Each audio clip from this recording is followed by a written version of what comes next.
All right, welcome everyone to another Awakening from the Meaning Crisis Discord Q&A. Our guest today is Layman Pascal.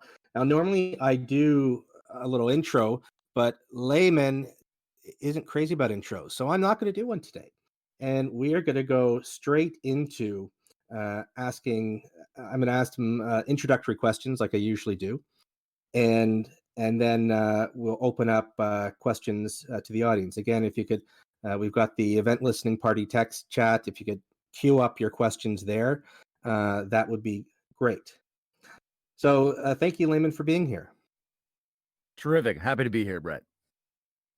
So you talk about meta-modernism. What does that mean? Modernism is partly a movement and partly a concept. It's in many ways an attempt to replace and go beyond the concept of postmodernism. Essentially, it's a way to embrace the values and the insights and the useful cultural structures of modern, postmodern, and pre-modern cultural operating systems. To think that we face crises that have to be addressed by harnessing the energies, the capacities, the value markers from all these different phases of society.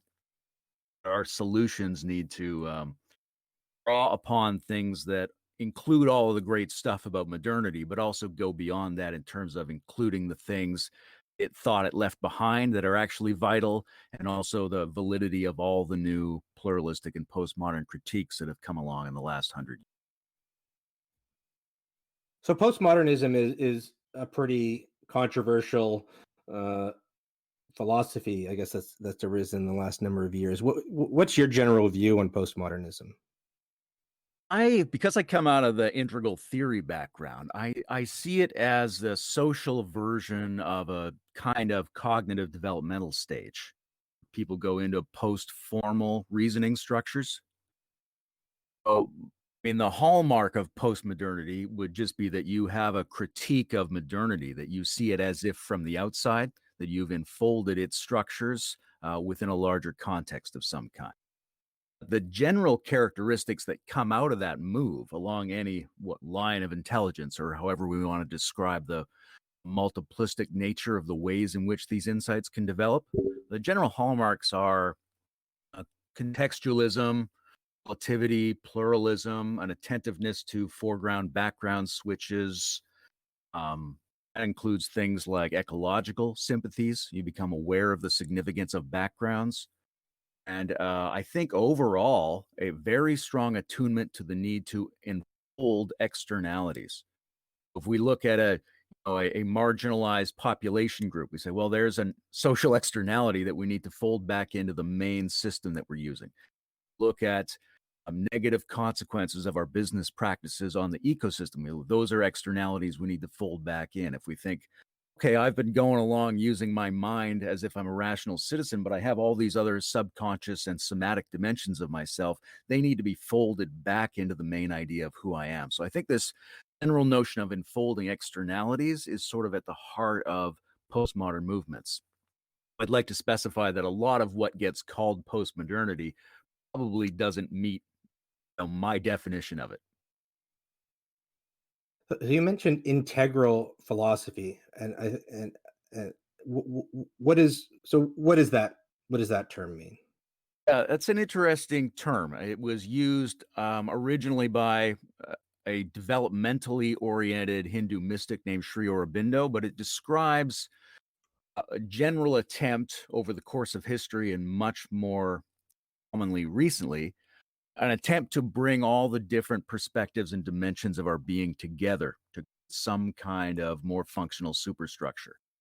And was for a while in the mid-20th century associated with the transpersonal psychology movement that was trying to bring different forms of psychology together with spiritual practice. But it got a real boost from the writings of the American philosopher Ken Wilber, who tried to give it a comprehensive formal structure. He did several different moves in trying to bring that all together. And now there's a sort of post-Wilber general, sometimes we call it the integrative meta theory community. But in general, what it has in common is affirmation of several large chunks of types of perspectives that have to be included in your personal life and in your view of society and in your philosophical picture. And if you don't include something analogous to all these um, mentions of existence, then you're going to end up with an imbalanced view that will have problems down the line.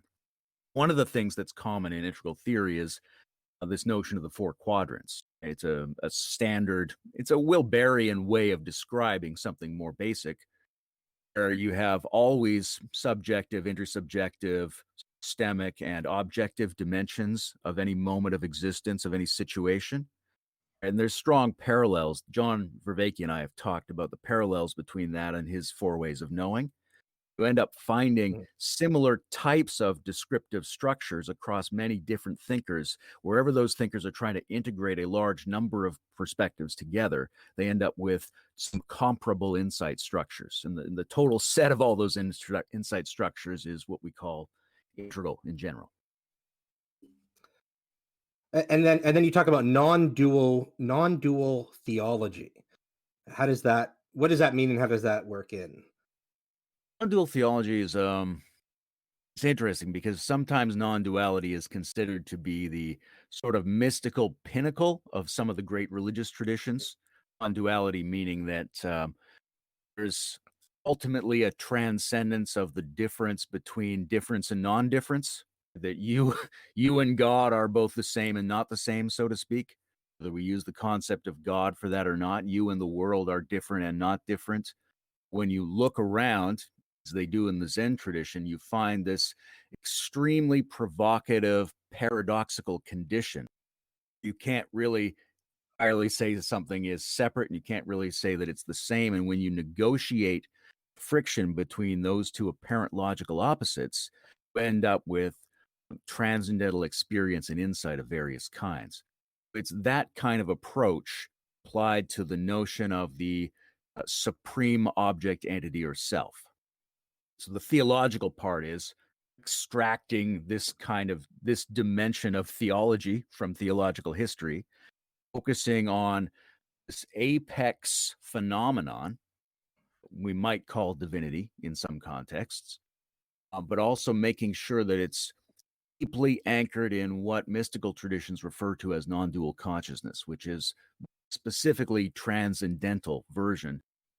Not transcendental merely in the sense of being the opposite of the world of forms and conditions, if that's even a thinkable thing. Transcendence in the sense of being beyond the apparent contradiction between formless and form, conditional and unconditional, things like that. So just to clarify, and I got the impression from your talk with John, is it fair to say that you would classify yourself as a non-theist in sort of John's way of non-theism? Is that I mean, it's somewhat fair. I don't think of myself in those terms. I'm very comfortable with the notion of God, but I'm also not very comfortable with a lot of people's definitions of what that is. For me, there's a couple different ways to make sense of what signifier like God points toward. On the one hand, in integral theory, there's a very interesting notion that you can legitimately apply first, second, and third person lenses to any phenomenon. You could apply a second person I thou lens to reality as a whole, and then it's something like a god.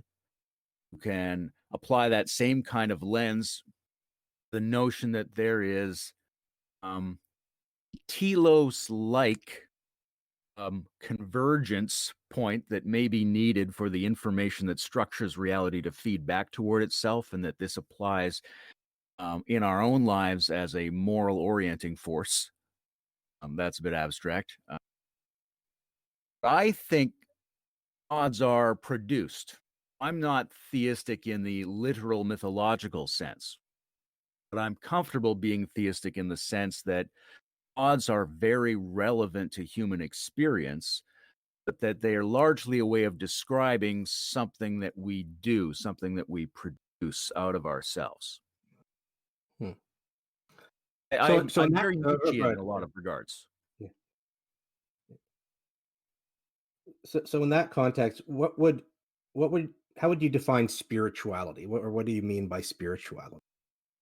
Spirituality, I would mean general set of practices and results that involve individuals combining and harmonizing subjective subsystems of their being.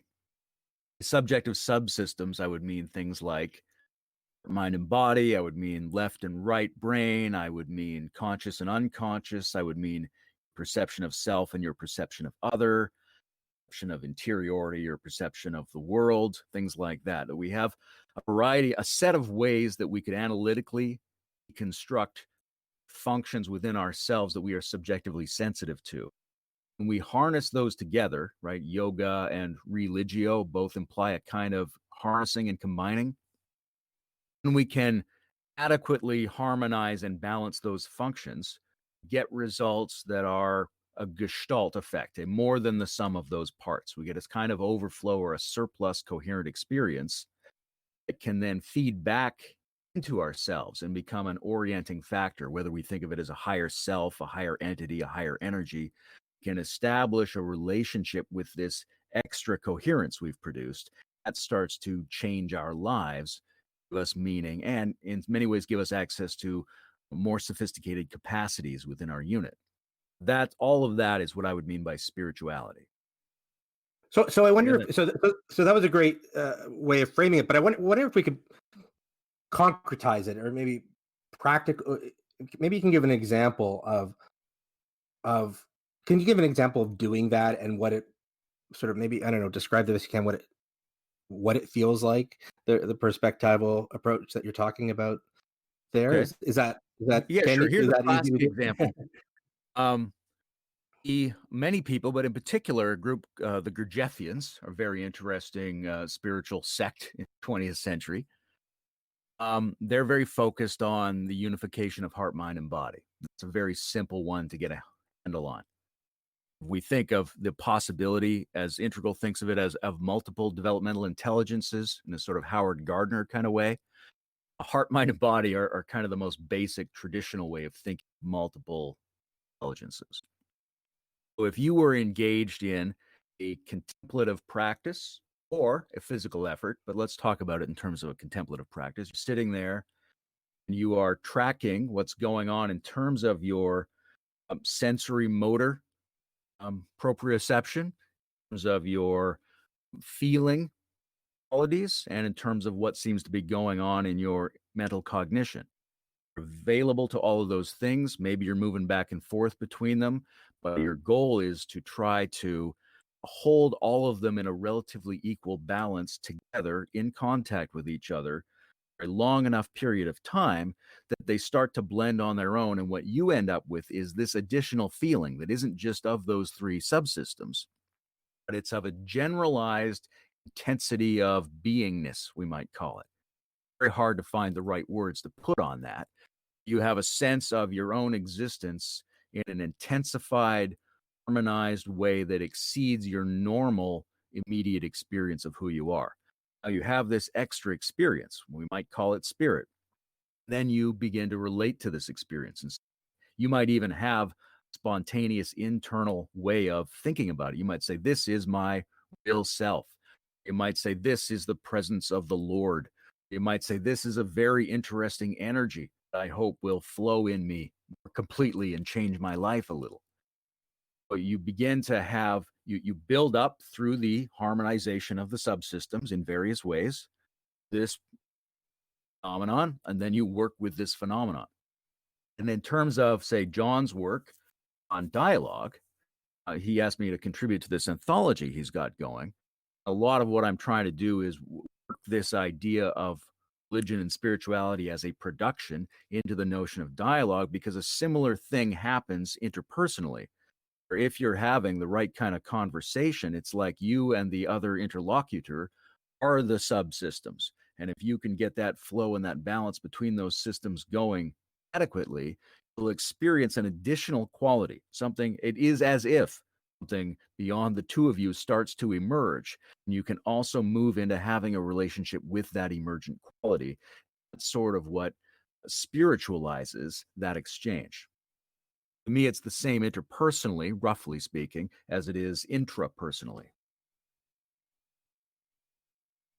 And you mentioned John, and so you have two voices with Vervecki recordings, but it seems that you've talked with him a few times. You've talked with him outside of that. Maybe you could tell us how did you come in contact with John, and how do you relate your project with his project of Awakening from the Meaning Crisis? Well, maybe a year ago only, I saw an interesting video of a guy trying to use the cognitive science of flow states to describe what he thought chi practices like, chi energy. And I really liked a lot of the things he was saying, and I was curious about some of the things he left out, and he was in my mind, so I looked him up. Turned out he lives kind of down the road from me. I tried to set up a meeting with him when I was in Toronto. Didn't work out, but we started to have some video chats. He and Chris contributed an article to the Meta-Modernism anthology that I'm the editor of. And John and I started, because we had a good conversation, we started to try to do it monthly. And after whatever, 6 months or something like that, he asked if we could record them. But we recorded the last two, and that's why I'm in Voices with Vervecki. And I think John and I have a lot of personal emotional sympathy for each other. I like him a lot as a person. In terms of his work, this notion of mutuality and flow and exchange and the an expanded cognitive architecture of how spiritually valuable experiences are produced in individuals and how that might have social correlates that are morally significant in terms of creating a healthy and progressive society. I think that's something his work and my work have a. Great. And my last general question. So I think you have a deep interest in shamanism. Is that That's correct. Yeah. so? How do you think we should relate to shamanism today? Shamanism, and there's a distinction here. One of the key things in so-called integral communities is to make what they call the pre-trans distinction. You don't want to confuse what's pre-conventional and pre-rational with what's trans-conventional and trans-rational. So one of the things to look at with shamanism is what should we leave behind and what should we aspire to. I think there are a lot of root skills that are found at the beginnings of human culture and religion we could continue to work with going forward, especially if we're in a new and confusing, almost cultural wilderness situation. People can't rely on their specific evolved cultural contexts as much as they could before, in part because all the cultural contexts are colliding now. We are, in a similar sense, at the beginning of something. We need to bring forward basic, in some ways, primitive developmental capacities. We need to bring forward our ability to access developmental flow states. We need to do this especially in connection with ecology and the environment and establishing a new relationship between anthropology and ecology, between people and nature. And we also need to have the um, confidence and spiritual clarity that comes from knowing that we can access alternative states of consciousness. I think all of that is very important. Also, I think there's something in the notion of the primitive shaman, not necessarily a person you might meet today in the Amazon who's officially described as a shaman.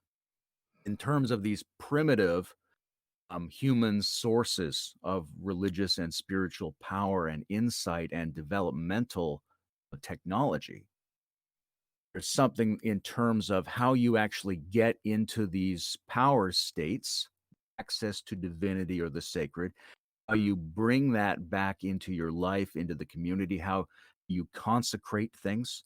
How do we create gods? How do we consecrate our lives? How do we assimilate or metabolize these higher transcendental experiences in a way that's compatible with a world that is deeply in need of ecological and embodied understanding? I think shaman has a lot to teach us in those regards. So do you see a role for shamans, a modern day shaman in Western culture? Absolutely. I see multiple types of roles. I'd like to specify that what I would call a shaman, the majority of what I would call shamans are not people who say they're shamans or are acknowledged as shamans by others necessarily, right? Be officially described as something is best a subset of the general phenomenon. The role of the shaman at different levels of current society would be things like helping people to have psychedelic experiences, helping people to have sacred natural experiences, which are also health and healing experiences. Shaman would be like many of our best psychoanalysts and hypnotherapists, somebody who can bring you more deeply into the experience of your own unconscious and subconscious reality. And more than that, shamans are like priests in a very basic sense, somebody who knows how to get into states where they experience a transcendent phenomenology and to bring that back into life and make life seem meaningful and worthwhile, which also means giving us the energy to mobilize.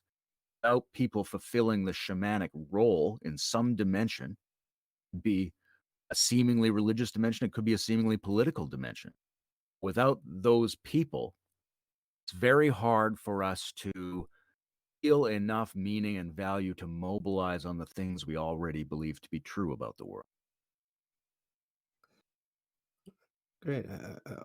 Want to probe into that a little more, but I want to get to some questions from others too. We don't have that many questions queued up, guys. So just remember in the event listening party text channel, just up over the voice channels here. If you could just queue up your questions, that's how we're doing it. So I'm not sure how to pronounce this. Hertwa Jack Revi.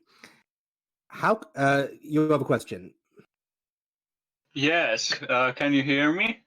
I can hear Yes, you. we can hear you. Okay, very good, very good. So the question, as I've quickly written it there, is how can metamodernism as a philosophical orientation be translated into concrete politics? So you described this very complexified, integral, theoretic way of understanding the world. I would like to know how it could be molded somehow into an ideological position with popular appeal. Political action seems to require an ideological formulation in order to be easily digested and marketed. So without that, I don't understand how it can have popular appeal. And if there is no popular appeal to be achieved with this kind of metamodernism and very complexified understanding of the world, which, as you have mentioned thus far, metabolizes transcendental phenomenological states and gives the developmental flow states and so on. This can very easily, in my opinion, deteriorate into a kind of esotericism that is absolutely incomprehensible to a normal guy, you know. So yeah, that's my question. Yeah, the I hope you can political. understand it well. I'll say a few things, and you let me know if it addresses what your question was. Okay. Political dimension of this is extremely significant. On the one hand, there are a lot of people in the metamodernism community who feel like contemporary progressive politics is the tip of the spear, so to speak, we need to be focusing on. That it may not be the complete embodiment of metamodern principles, but it's definitely a movement towards the minimum number of systemic upgrades that we have to perform collectively in order to move to a more metamodern friendly society. So there's a bit of a disagreement about how much conservative and traditional understanding should play a role in that. Some people are they believe very strongly that progressive politics is associated with metamodernism. However, there's this idea that the value systems that are spoken of in modern and pre-modern society, especially traditional values, have to be folded into that somehow. Integral perspective, it's important to try to bring left and right-wing polarizations of anything together in order to stimulate actual embodied manifestation in the world, which includes politics. What we have is a strong attunement to the issues and insights of progressive politics, combined with a need to supplement that by bringing in some of the basic healthy conservative values and having a meta framework around that so that we're not so identified with it that we can't agilely adapt and reframe it to different contexts if it turns out that it's the packaging and the messaging that's the problem. So it's a way, I think, of bringing in some conservative populism, combining it with a progressive agenda, and being able to frame or phrase that in a number of different ways that aren't completely identified with the particular embodiment of those politics at the moment. That's all sort of on the political front. But there's a second part of that, right? I would call the religious analogy to individual spirituality is that in society, you're not bringing together subjective subsystems of the individual, bringing together different genres of your culture. Those are races, those are genders, those are classes, and those are also different methodologies of knowledge, physics, poetry, esotericism, politics, all these kind of things. So in order to build political spirit and political will, which is crucially important, even if you have the right politics, even if you know the things that are going to be involved in meta-framed upgrade of our current society, you still have to mobilize everybody. You still have to develop something like nation spirit, something like political will in every given zone that you're trying to get that politics moved forward in. The way you get that is by bringing different types and different genres of people together, causing them to mix and balance so that that similar kind of excess quality is produced that can mobilize them. Because unless people have a shared collective confidence and a powerful sense of meaning that transcends them, they can see that expressed in a variety of different values that they might otherwise disagree about, then it's going to be very hard for them to mobilize on any political agenda. All right, that was a very comprehensive answer. Thank you. Thank you very much. All right, thank you. And just a reminder to just queue up your questions in the event listening party chat. Tyler, you have a question. Hey, yeah, thanks for doing this Q&A. I'm not sure if you're familiar with McGilchrist's work. Vervaeke's done a conversation with him and how he's the two brain hemispheres guy. Yeah, exactly.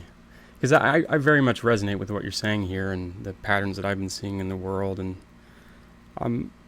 I have been seeing this lack of the ability to go the mythopoetic route, right? It seems very much like we do have to engage in this kind of construction and unveiling of this mythopoetic language that makes sense of all the chaos and complication in the world. And so it seems like the right hemispherical capacity of the shaman to do all of that deep work and then give language and narrative, like to kind of clothe it to the bones of the culture.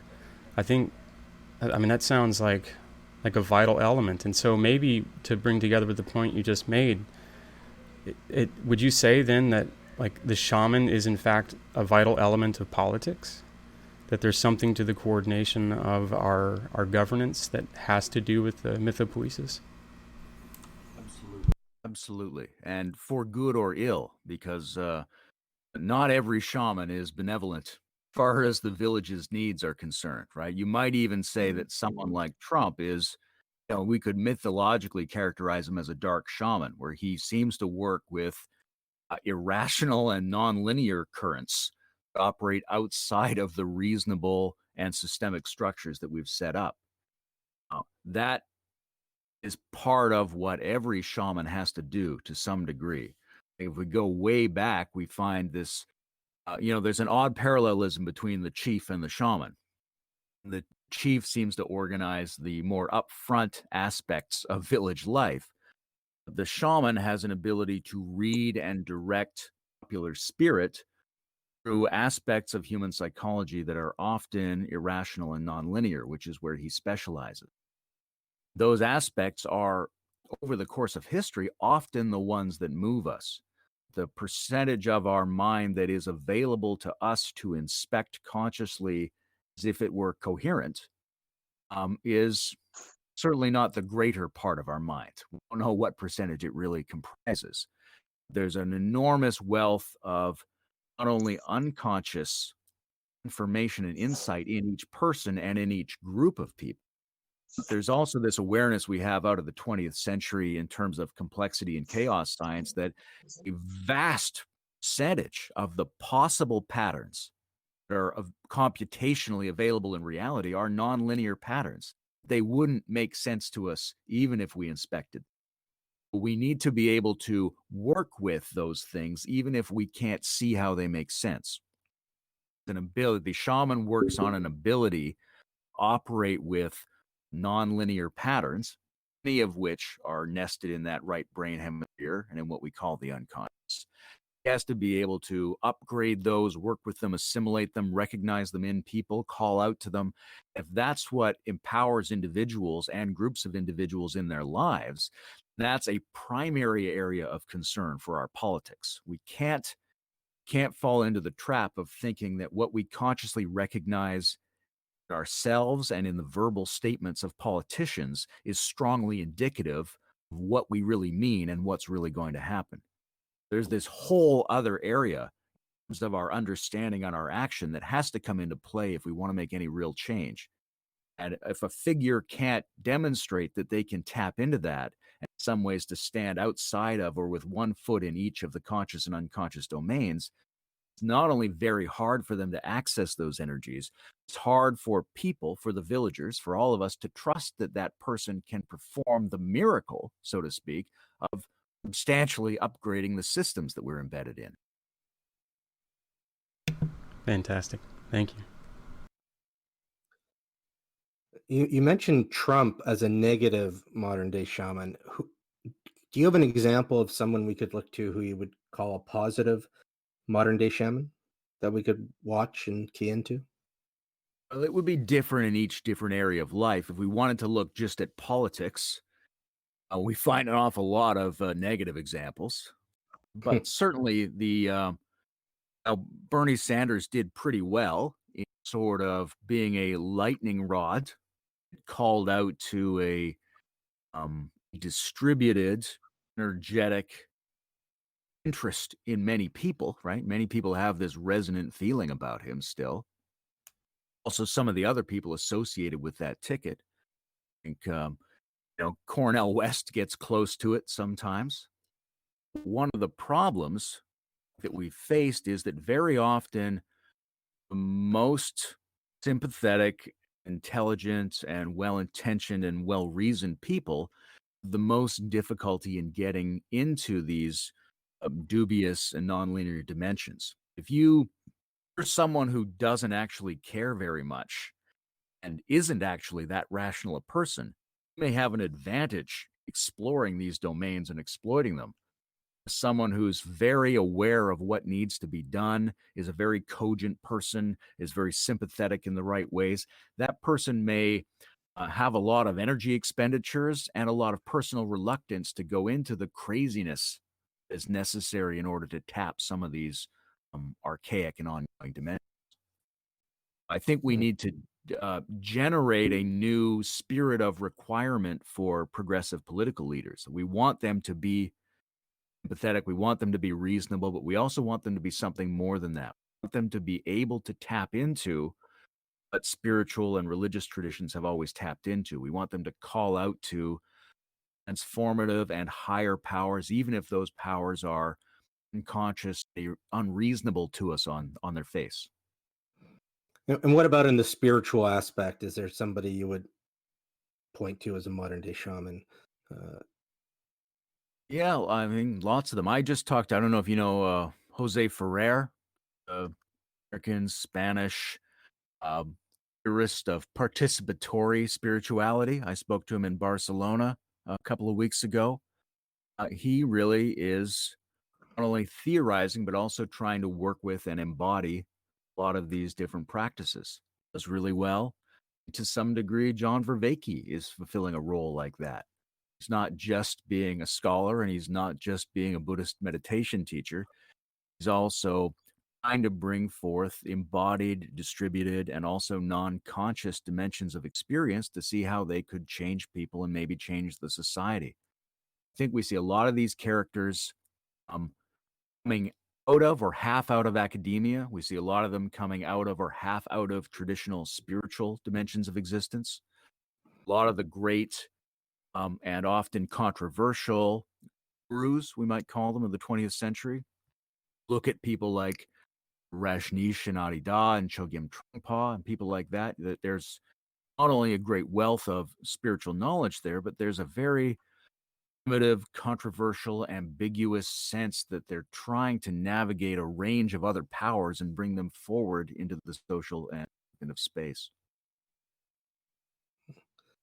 Excellent. Strawn has a question that I'm going to read. How does spiral dynamics in politics play together with the big five temperaments and the political differences that the personality traits display? It's a neat question, and it's at the, I think, leading edge of what we understand at the moment. Spiral dynamics, as well as integral theory, which borrows a lot from that, and also from Jean Gebser's work, thinks in terms of these emergent developmental phases of cultural complexity that enfold each other forward. And one of the problems is, if that is the case, if there really are these emergent developmental phases in culture that parallel the emergent cognitive developmental phases within individuals, we look at examples we have and we exaggerate the degree to which the examples we have represent the general pattern. So you say, well, yes, there's a development into normal operational cognition, rationality that is hopefully attained within the individual, and that might parallel development of modernity, of what spiral dynamics calls the orange value meme. However, we only see the version of it that happened in the history that we happen to be in. So you'd need a very generalized notion of what the basic principles of that level are in order to see the way in which all the different temperaments and instincts could fit together. So if you were to look at 5 personality traits, or if you were to look at something like the way Jonathan Haidt breaks down the different moral instincts, what you would expect ultimately is that all of them would be present at every stage, and every stage would be pathetically more competent in integrating and combining all of those different instincts, principles, dimensions of our existence, it's whatever we want to call them. What we see is particular way that our history unfolded allows some of them to emphasize particular qualities. One of the things is you might associate being very open-minded with being very progressive, being very left or something like that. Now, it might be the case that the current version existing in the world of progressivism consists of a lot of people who got there because they were very open. Things like new pattern insights, new critiques of society, expanded ranges of empathy, and things like that. That doesn't mean that there isn't a potential full range of the openness trait in every one of the other spiral dynamic stages, because we didn't see that flourishing at the time. In principle, the abstract definition of each of those stages could encompass all of the different traits.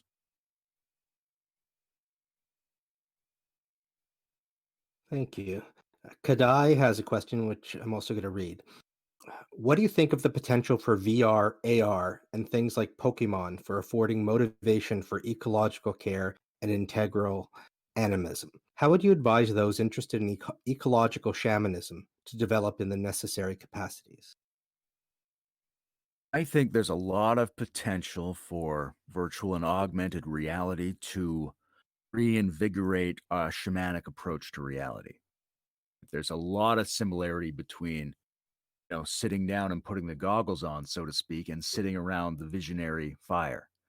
You end up using some sacred tools to project yourself into alternate dimensions or modified versions of experience of this world.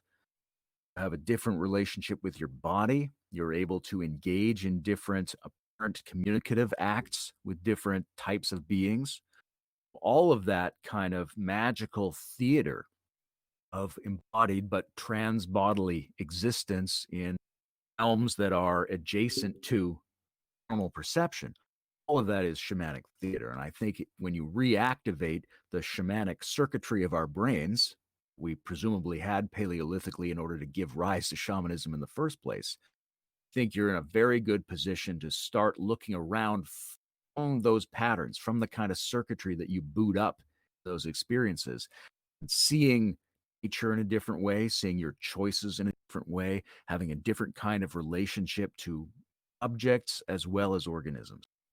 Those new forms of relationship, which are also archaic forms of relationship in an updated context, I think those are essential to people really embodying and assimilating and taking seriously the ecological needs of the moment. Thanks. Hurt, I think you had another question. Yes, thank you for letting me ask it.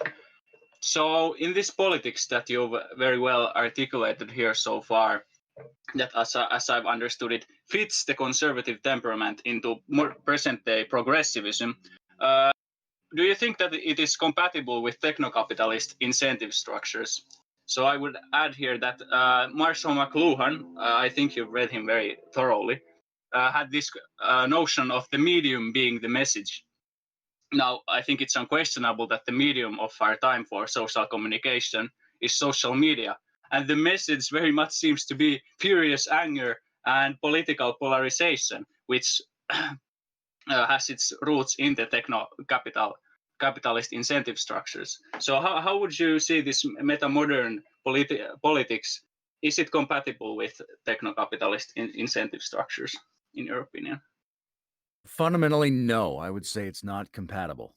I would say that the combination of the Cluan-esque technology that we've used for the last 150 or 200 years, the authorial and newspaper and TV one-way distribution of a consensus reality system that has done a lot of good, but also has come at a great price, and have to start to go beyond it now.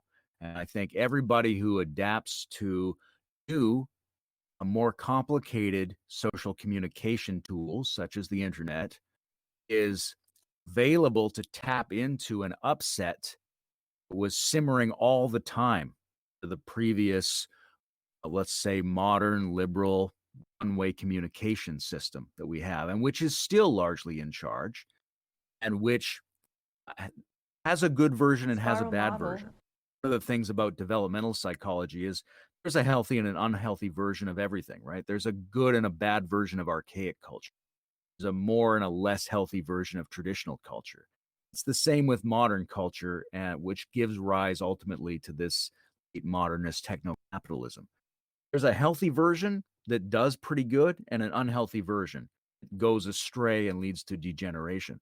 Problem is, within that system and within the incentive structure that guides that system, it can't tell whether it's on course or not. It checks itself, it sees that it's still doing what it always does, so it feels confirmed to keep doing what it's doing. You have to be outside of that structure. You have to be postmodern or meta-modern in order to reflect on that structure and see that it has some ways that it works better and some ways that it works worse. I think what we see around the world today is that the techno-capitalist incentive structure is incentivizing a form of modernism where all of its parts thwart each other. We have human rights, which is a very modern concept, being thwarted by police, which is a very modern concept. We have representational democracy, a very modern concept, being thwarted by corporate incentives, which is also a very modern concept. So we're in a situation where the incentive structure has allowed modernity to kind of deconstruct itself. Its parts are thwarting its other parts. It's gotten pathological in a sense, don't think you can get out of that while still obeying those same incentives. You have to operate from outside of that and in many ways against that in order to participate in healing it. Thank you very much for answering my question again. So I'm someone who, I'm in my 40s now, and I sort of regret not playing around, experimenting with psychedelics back in my youth. But now, I wouldn't really know how to go about it, how to get it, how to know it was safe, how to, from a safe source, uh, how how much to take, and so on. What would you advise somebody in my position who would like to experiment with that to key into what people like you have been talking about?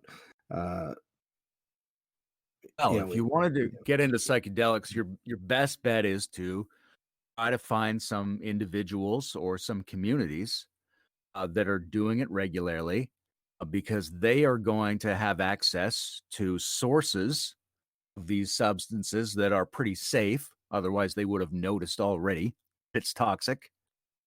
And so you need to have somebody vet this and verify this for you to some degree. Otherwise, it's a kind of crapshoot. You're going to grow your own, which is also a good thing to do, because a lot of this, I mean, it's one thing to take a chemical. It's another thing to ingest plant, which is an organism, which brings along with the chemistry all of the history and structure and even potentially the subjectivity of that organism. I would, and it depends on how far into it you want to go. Like most of my own experiences with psychedelics were earlier in my life. I went at it at extremely high doses because I wanted to have very transformative experiences, and because I'd read all those books from the 60s. People were doing very high doses because they thought they wanted it to be transformative. They didn't just want to have a little peak. Now, maybe you want to have a little peak because you want to be cautious or you just want to tip your toe in. So you have to be clear about the goal that you have. You have to find some source that can verify the safety of what you're taking. And you probably need somebody around you who can anchor the experience. Now, whether that's a shaman or whether that's a friend who's done this a little more than you, who you feel you can emotionally trust, it's often important to have somebody there to run interface between you and reality when you're in one of these states. Also somebody who can give you the confidence that you can relax your stress about the situation and let go and see what's there. They're always going to surprise you. And it depends very much whether you want to get totally beyond your mind or not. My experience originally was that I felt I needed to take extremely large doses of things because I had this imaginary or possibly real sense that my mind was very strong and I needed to blow it right open. If you don't have that sense and you don't have that goal, then by all means, take a milder dose. I think the most important thing up front is to really engage in a relationship with the substance. The Terence McKenna approach, which is take the mushroom and sit by yourself in the dark. Try to talk to it. Try to see what it has for you. I think there's a danger of limiting the experience by imagining that it's just a modification of your own psychology. If you can really enter into this attitude of relationship and communication and dialogue with the substance, especially if it's an organic botanical substance, then you have a much greater chance of accessing the types of experiential channels that were common to the Paleolithic shamans. Oh, excellent. Thank you for that. So Struan has a follow-up question. Is integral theory and spiral dynamics are they significantly different things? I was using the term interchangeably. One of them has a lot more. The other is very stripped down. Spiral dynamics focuses mostly on modern versions of Claire Graves' insight about developmental stages. Then there's something called spiral dynamics integral, SDI, that blurs the line. Integral theory and the let's say the armada of integrative meta theories takes that notion of development and says necessarily always happens in all the different epistemological dimensions of your existence. and it occurs differently along your different lines of development. So if you have that stuff in mind when you think of spiral dynamics, then they're very similar. I think you might say from the integral point of view, spiral dynamics describes development along the axis of values and worldviews. In the integral model, that's only one of many different trajectories along which an analogous development would occur. You might have a very advanced worldview and be very primitive in terms of your kinesthetic capacities or your mathematical capacities or your self-sensing capacities or things like that. In the integral model, there's a manifold of different directions in which this development will take place. You're not even necessarily at a level. So they have that in spiral dynamics where these are levels in us, not levels of us. I think the thing that integral brings to it is a much more expanded realm in which you're talking about dimensions of experience, you're talking about states of consciousness, and you're talking about these multiple developmental trajectories or intelligences, cross-referencing all of that to stage development. Great. Thank you. And Struan thanks you for your comprehensive answers. So in your first Voices with Vervaeke conversation, you were talking to John about the scalability of something like the religion that's not a religion. And you made a really interesting comment that John picked up on, because he picks up on things, instantly, a lot faster. He picks up on things a lot faster than me or some of us. So I want to ask you to break this statement down. So you said, we need something whose objective interpersonal sophistication parallels the intensity of the shared mutual experience that we're trying to get right. Can you elaborate on what that means or break that down in more layperson's terms for us? That's, if we use something like the basic integral theory mandala, which is these 4 quadrants of subjective, intersubjective, objective, and systemic, or interobjective, however we want to phrase that. And at the bottom of this grid of 4, there's these 2 different dimensions of collective experience. And one of them is the intersubjective aspect. What's mutual between us? What are our shared agreements? What kind of shared experience do we have? And if you're doing circling, or if you're in a love relationship, or if you're participating in a sense of nation spirit and patriotism, all these ways in which people can come together to share feelings, even feelings that seem transcendental and go beyond the participants. That's a very relevant aspect of existence. It's something we need to take seriously from a practical and academic point of view in terms of figuring out the tools and technologies that produce that experience. However, that's not the same as the degree of sophistication in systems. Imagine that you were a modern person, and as a modern person, you participated in a society that had a 3-part representational democracy, where you do majoritarian vote every 4 years. This is a pretty classic situation. Now, imagine you're that person and you get involved in some kind of a unique practice. You have some friends, or you're going to raves, or you're going to a spiritual group, you're taking drugs, you're circling, whatever it is. And in this experience, you end up having a feeling shared with other people of something higher and more transformative and deeper, more colorful, more necessary than what you previously experienced as your mutual feeling of society. You've got this higher experience. But then when the vote comes, vote in the same old way and you get the same old results. There's something about the actual objective sophistication of the collective intelligence protocols that can enhance or undermine where we are collectively.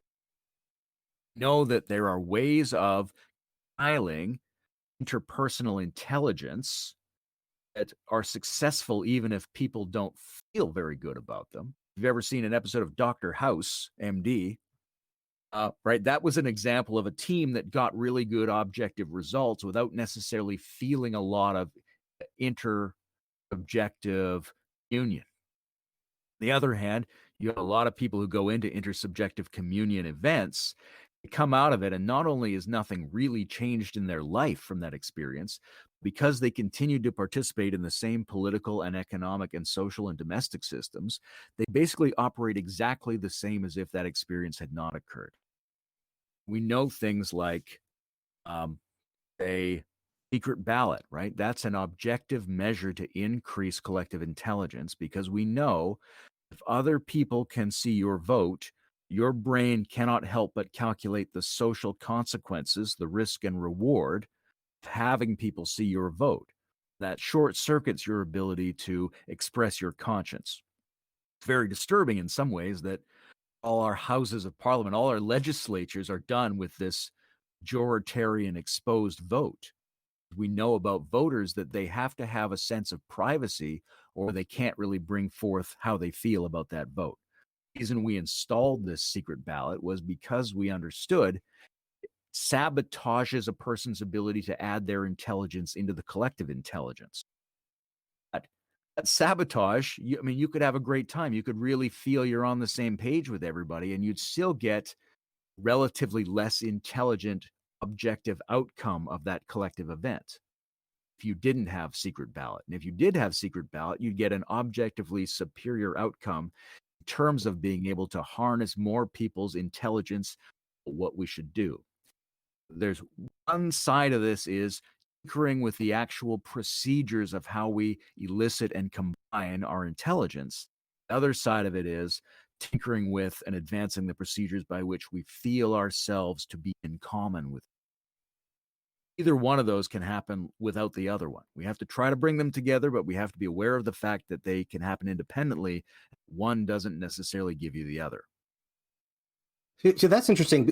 I was thinking about, I think, a related subject the other day, which is that by participating in practices like circling, or we did this ecstatic dance party through Zoom last week, that it can make you more comfortable showing yourself to others, to sharing, into, not being quite as shy and, as wanting to be hidden, maybe being more willing to show your true self. I'm wondering if the proliferation of these type of practices would make it less necessary to have private votes, that people would be more willing to express themselves, their truth selves in public, or this may just be a pipe dream, but I don't know what you think of. It's possible, right? Like any one of these dimensions, which complexity and meaning can advance, any one of them could skew the others. You could say that if people felt more confident, had more self-esteem, had more self-awareness, were better with people, their tendency to skew and distort their own expression in front of others would decrease. You could also say that if you had a better voting system, then you could get better results out of people regardless of how they felt in front of each other.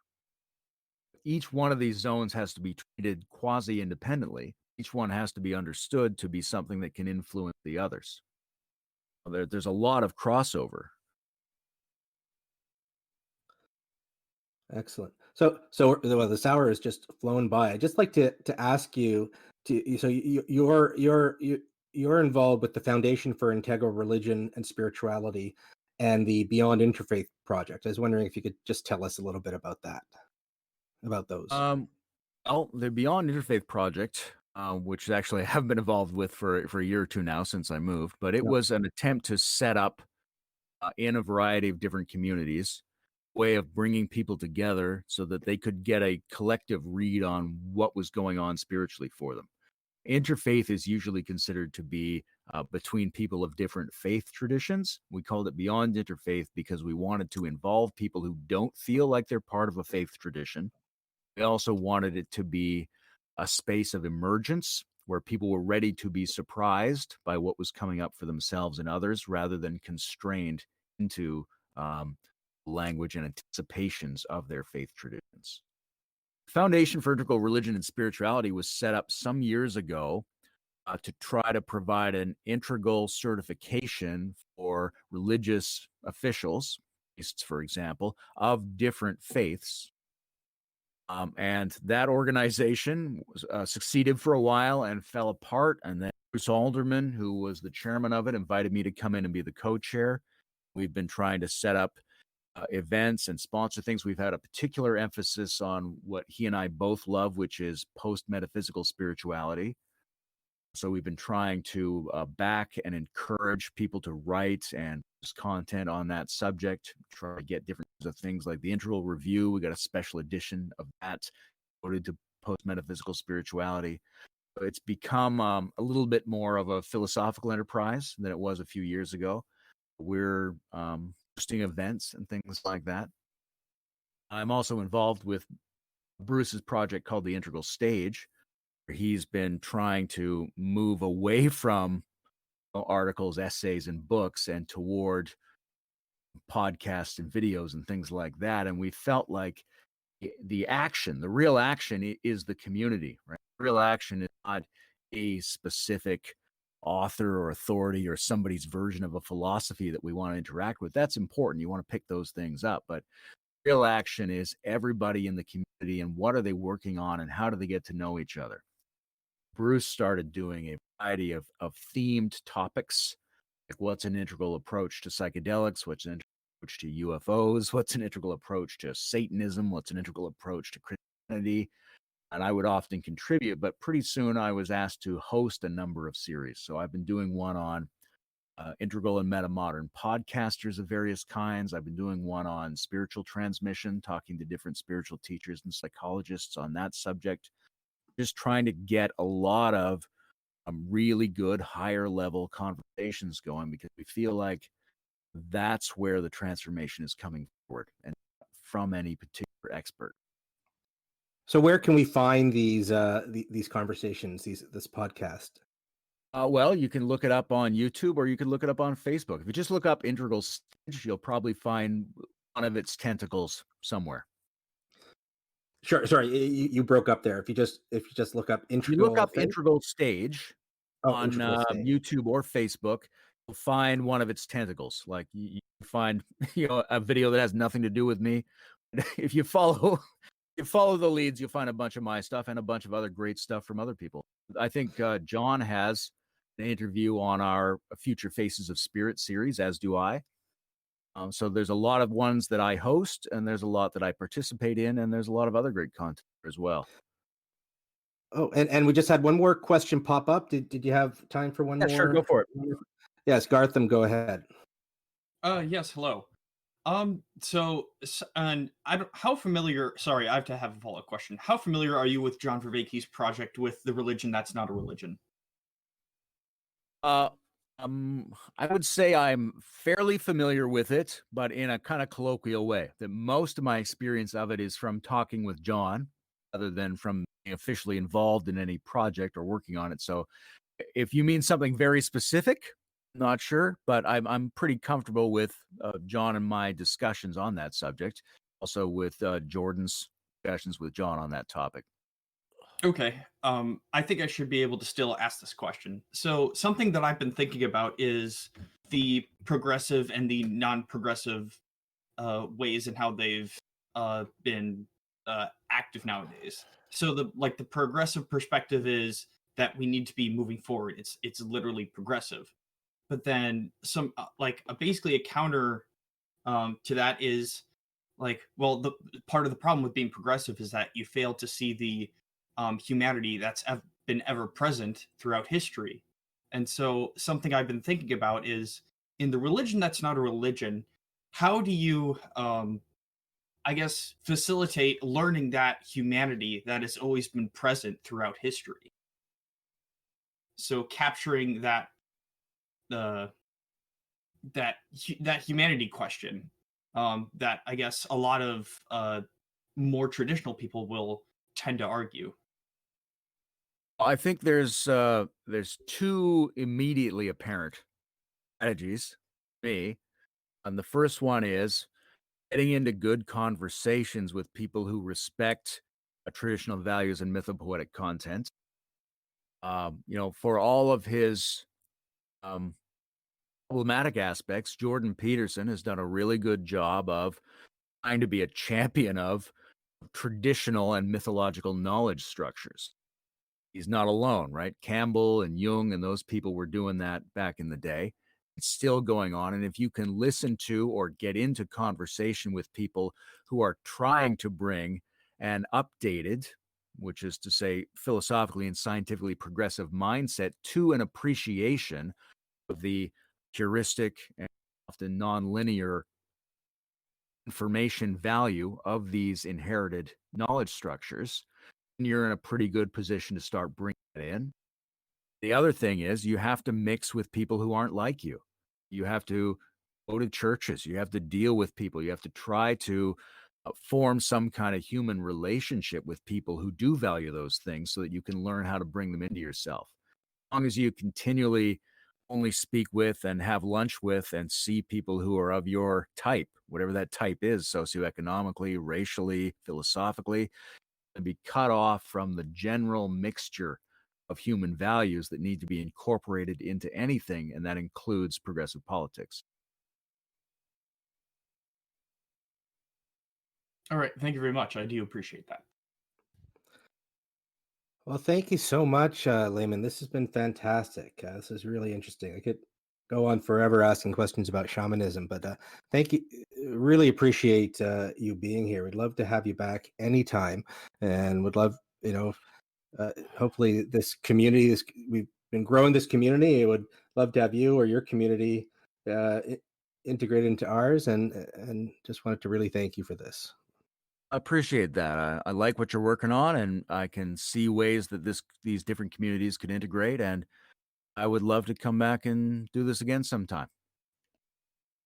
Well, thank you so much. So, everyone, this will be put up on YouTube. I'll encourage you to go to YouTube and subscribe to our YouTube channel. All of our Q&As go up on YouTube. We may have other events up there too. So again, thank you everyone for being here. Thank you, Tyler, for recording, and again, thank you, Layman, for joining us. And thanks everyone. We've got Andrew Sweeney coming up on Monday at 3 p.m. Eastern. So I hope everyone will join us for that. And we're working on booking some more interesting Q&As for next week. So hope everyone will stay with us. And thanks everyone. Have a great day.